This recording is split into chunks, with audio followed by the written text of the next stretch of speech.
حکومت نے چھوٹی عید پر عوام کو بڑی عیدی دے دی۔ اپریل کے بجلی کے بلوں میں 3 روپے 82 پیسے فی یونٹ کمی کر دی۔ وفاقی وزیر توانائی سردار اویس خان لغاری کا کہنا ہے کہ مجموعی کمی ڈالر کے لحاظ سے سماحی اور فیول پرائس ایڈجسٹمنٹ کی وجہ سے ہوئی ہے۔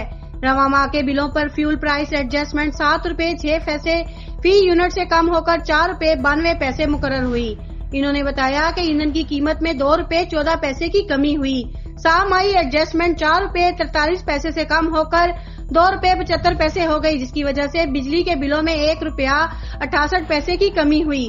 فیول پرائس ایڈجسٹمنٹ کے نوٹیفکیشن کے مطابق گزشتہ ماہ کی نسبت رواں بجلی کے بلوں میں کمی ہوئی۔ وفاقی وزیر توانائی نے کہا ہے کہ وزیر اعظم شہباز شریف کی ہدایت ہے کہ عوام کو دباؤ سے بچایا جائے اور ہر ممکن ریلیف فراہم کیا جائے۔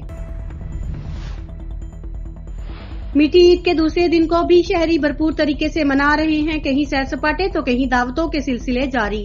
کل کے میزبان آج مہمان بنے، گھروں میں لذیذ پکوان تیار کیے جا رہے ہیں جس سے مہمانوں کی توازیہ ہوگی۔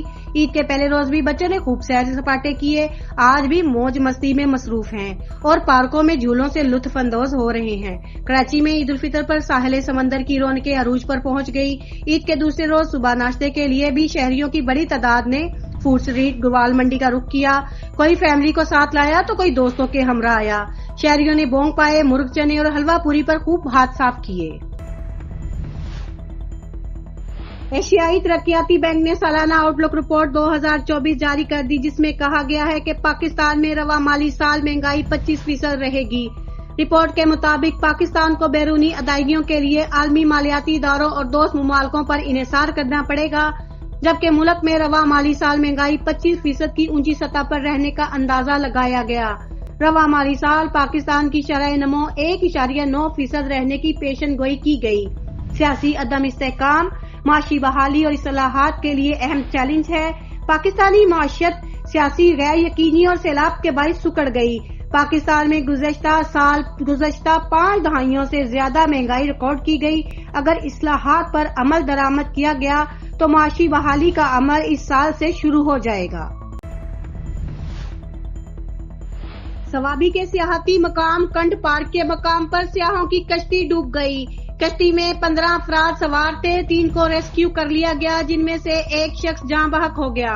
لاپتہ ہونے والے 11 افراد کی تلاش کے لیے ریسکیو آپریشن تاحال جاری ہے۔ ریسکیو آپریشن میں نوشہرہ، مردان اور صوابی کی ٹیموں نے حصہ لیا۔ حادثہ کشتی میں اوور لوڈنگ کے باعث پیش آیا۔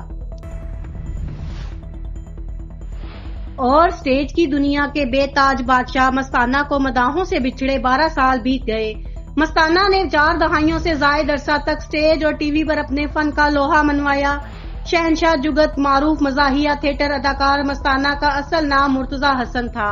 سال 1955 میں گجرانوالہ میں پیدا ہونے والے مستانہ نے لڑکپن میں ہی اداکاری کی دنیا میں قدم رکھ دیا تھا اور 4 دہائیوں سے اپنے فن کا جادو جگا رہے تھے۔